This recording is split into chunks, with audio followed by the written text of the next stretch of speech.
Hi guys, William Morris here, and today I just wanted to take a look at the demo track that I did for my new free sample pack called Quiet Raw. And I'm really enjoying this as a kind of composing challenge to take a limited set of sounds and just try and be creative with it. Because I think we're probably all used to having a pretty big range of libraries and sounds to choose from. And as this is the free pack, it's just nice because everyone can have a go if they want to. So here's the cue. It's only about 40 seconds long, so it's kind of a sound design teaser trailer sort of cue. So let's take a listen and then I'll jump into some of the individual elements.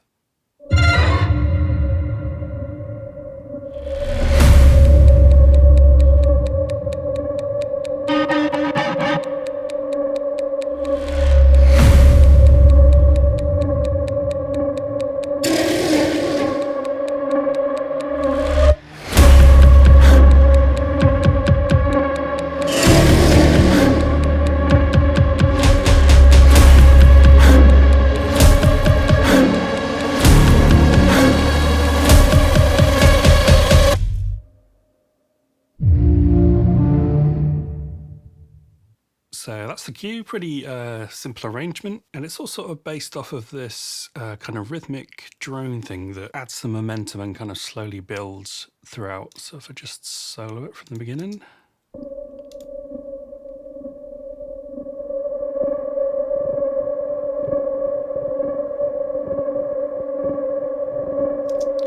So I'm actually just automating a cutoff of a filter I have on it, just using the free ladder filter. And I'm also automating something from Little Alter Boy, so I'm just automating the mix control.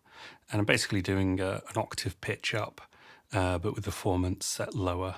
So essentially this kind of acts as like a pulse, a drone and a riser kind of all in one, because it's doing a sort of slow build right from the start up until the cutoff point here. So that builds throughout. We also introduce some pulse ticks around bar 4. So if I just add those into the drone.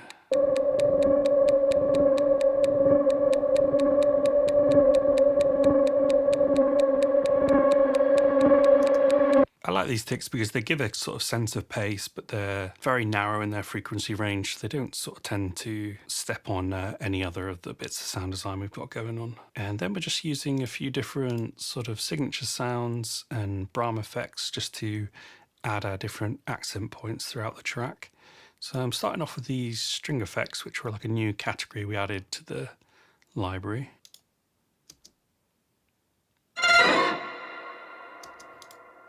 So they got this kind of creepy horror vibe to them, and there's a different one that comes in on the next, after the next 4-bar sort of portion. And for the low end, we have these kind of friction Brahm sounds.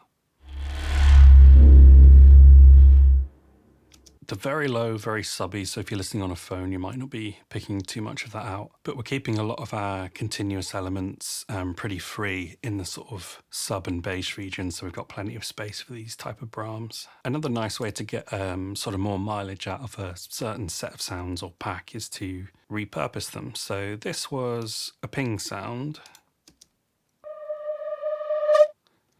but I basically just reversed it so it becomes a kind of suck back riser kind of sound. So reversing stuff's just a really kind of quick and simple way of repurposing a sound. Once we get into this sort of second half of the track, I bring in these accent sounds.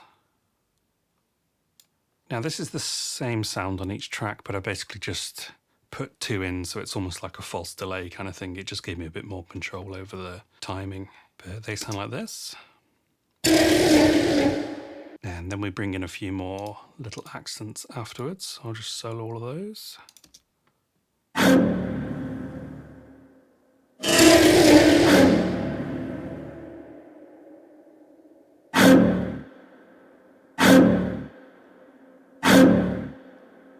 So we've got these really aggressive kind of fast cello digs that are just picking out our half-bar accent points. And then at the end, I've got these ping sounds, and they're basically doubling what the percussion's doing. The percussion's mainly holding down the lows because it's kind of on these sort of kick sounds.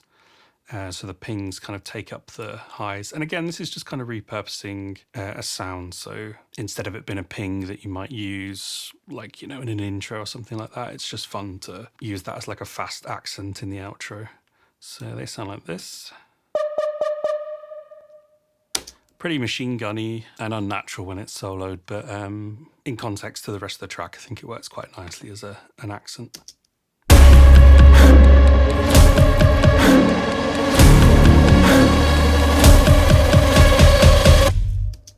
So I'm only doing them every other time that the percussion's doing it. And again, it's just adding a bit more interest to it. So the only other part of the track really is the percussion. So I've got some booms, and then I'm kind of using these heavy kicks sort of sounds to bring out the rhythmic accents. And then we have a few sort of whoosh bangs and whoosh sounds just to give a build into some of these hit points. So let's just take a listen to the percussion stuff. Starting off with some really low booms.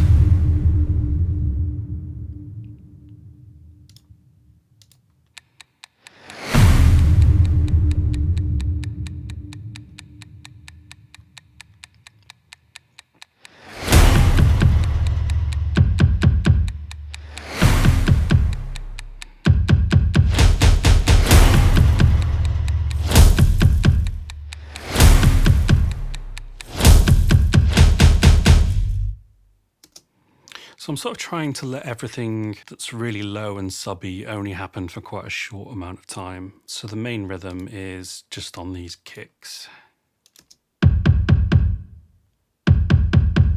which are kind of really thuddy but really short as well. And then every 2 bars we have this other kind of big heavy kick.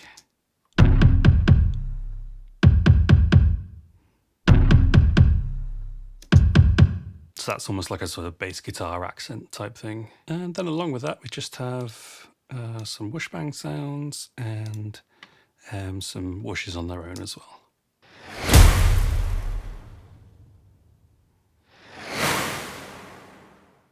So I'll let the whoosh sounds basically play quite long across the whole bar because there's not a lot of low end in them. And the last of it I've just sort of filtered out anyway.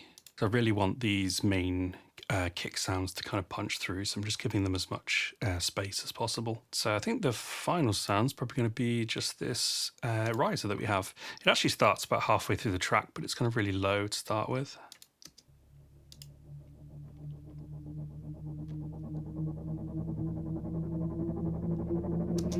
So it's slowly building, and I'm also doing some automation with the filter cutoff. And something else of which I quite like to do is just open up the width as we kind of get towards the end of the track. So when the riser starts, it's actually quite mono almost. I'm taking it down to about 30% of its width, and then at the end I think it goes back up to about 100.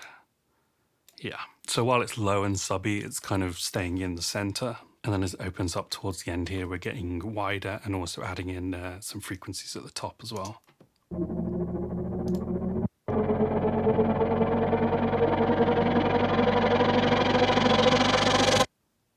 When I was putting the pack together, I tend to keep sounds like this without this sort of automation, because then you can kind of put it in yourself and actually make it fit the track you're doing, because everyone's going to want these little changes and curves to happen at different times. But that's pretty much it for this track. It's about 25 tracks, but there's lots of things that are only happening once. So really continuous elements, there's only 3 or 4. And then the rest are all just helping to accent certain points. I've tried to sort of build that out further by adding in like little stops and stuff just before the final section here. Just a nice kind of cutout point. So I hope that's been helpful. As I say, I do quite enjoy these challenges of trying to write something with a restricted set of sounds. I'll leave a link to this free pack in the description, as well as Origins, the full version. Any questions for myself, just pop them in the comments, but if not, I'll see you again on the next one.